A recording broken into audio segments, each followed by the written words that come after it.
Sx equals, or means, right, this is the definition of what it means, Sx equals x is a surfer, okay?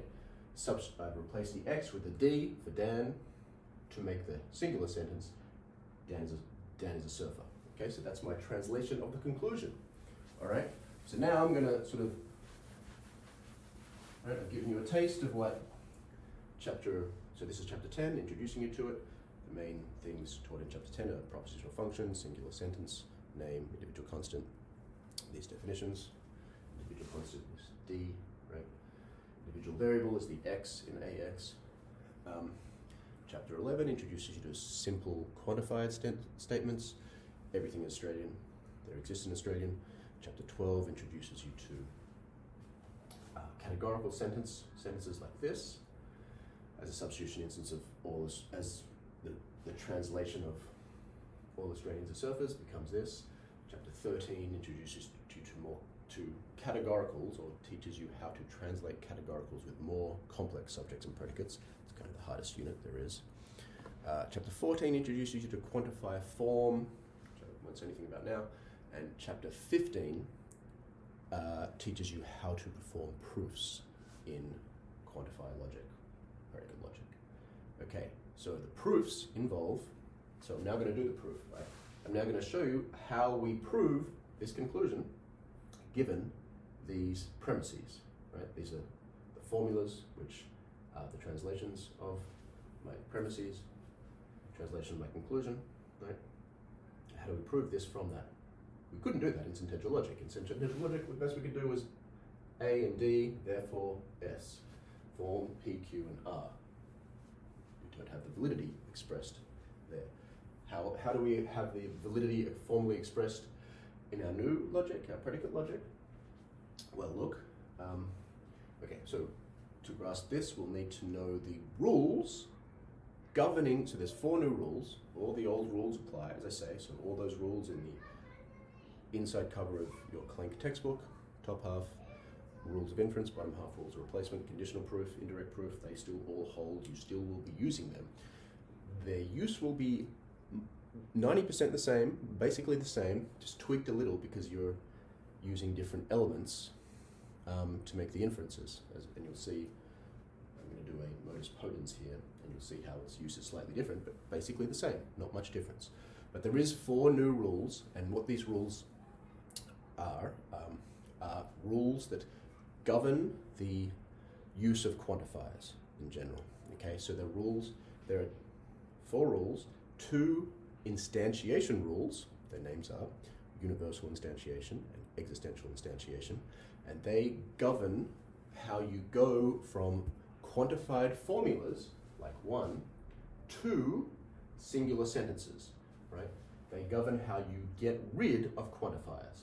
So these are the instantiation rules. Instantiation is, think, substitution instance, right? You're going from, what you're doing in instantiating is going from, well, for universal instantiation, which is the easiest rule, and the only one we'll need here, you're going from, it's true of everything, to, it's true of this particular thing.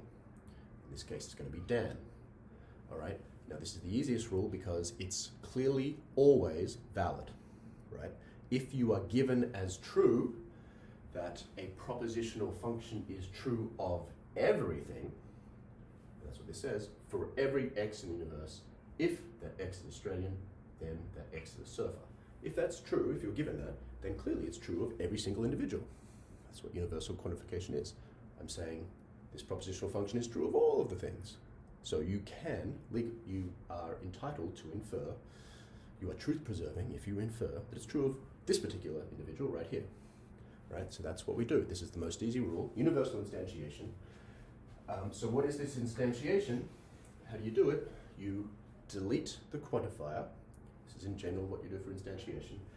You move from, so my justification is going to be 1, universal instantiation. That is a U, that would be U, right?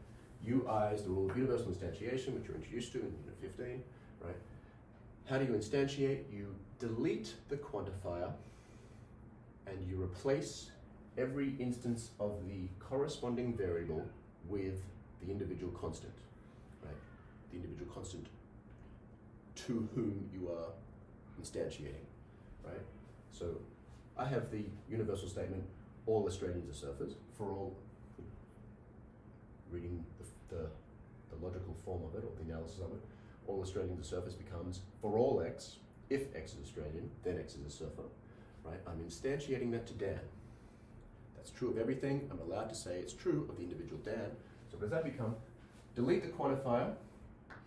I'm rewriting the complex propositional function. It's complex because it's, that's a simple propositional function. That's a simple propositional function. I've combined it with the truth functional operator hook. So it's complex because it's not simple but compound. It's been combined with a sentential operator. All right. So I'm I'm instantiating. What is instantiating? Deleting the quantifier, rewriting the propositional function, replacing the variable. Right, you're instantiating, replacing the variable with the individual constant wherever the variable appears. So this becomes what? A D hook S D, which just reads, what's the major operator now? If Dan is Australian, then Dan is a surfer.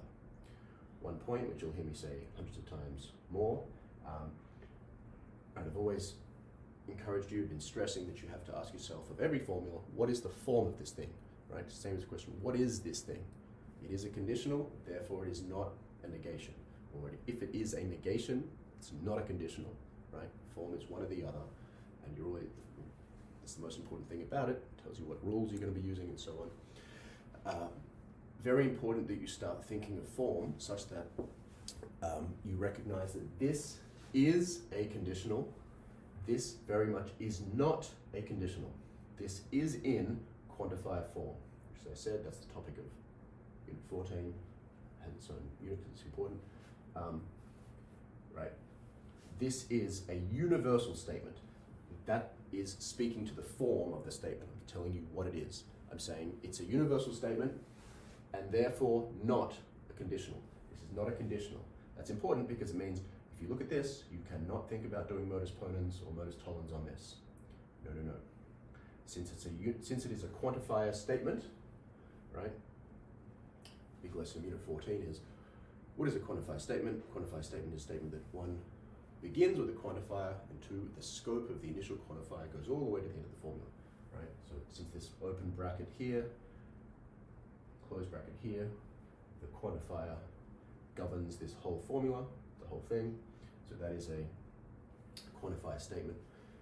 You taught that in Unit 14 because in Unit 15 you learned that the rules governing the use of quantifiers only apply to formulas that are in quantifier form, right? Instantiation is going from statements in quantifier form to truth functional statements, as we've done here, and generalization, so the other two quantifier rules govern the addition of quantifiers, right? The move from something like this to a quantified statement to something that starts with there exists an X such that, or for all X such that.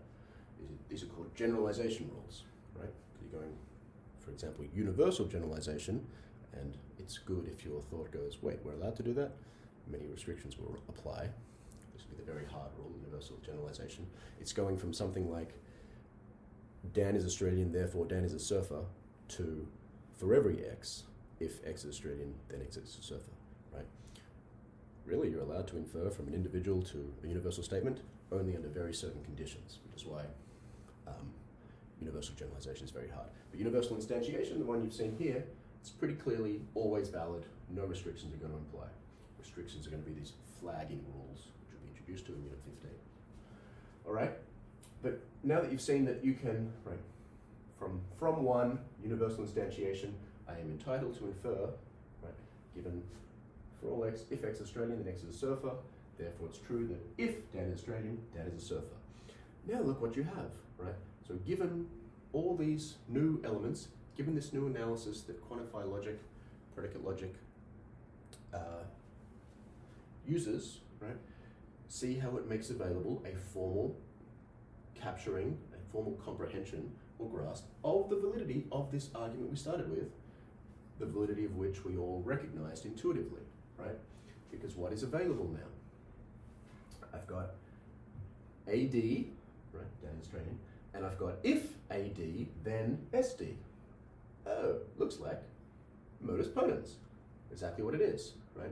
So this is now, as I mentioned before, this is just the slightly different application of modus ponens.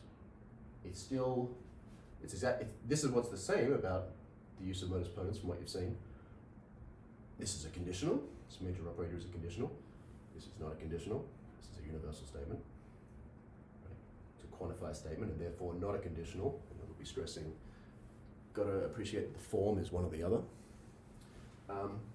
Okay, so here you have a conditional and you have the antecedent of the conditional. What is modus ponens? Modus ponens is a rule that says whenever you're given a conditional and you're given the antecedent of the conditional, you're entitled to infer the consequent of the conditional by modus ponens. That's exactly what we're doing here, right? Modus ponens 2, 3. It says MP 2, 3. Modus ponens 2, 3, right? That's how I justified my conclusion.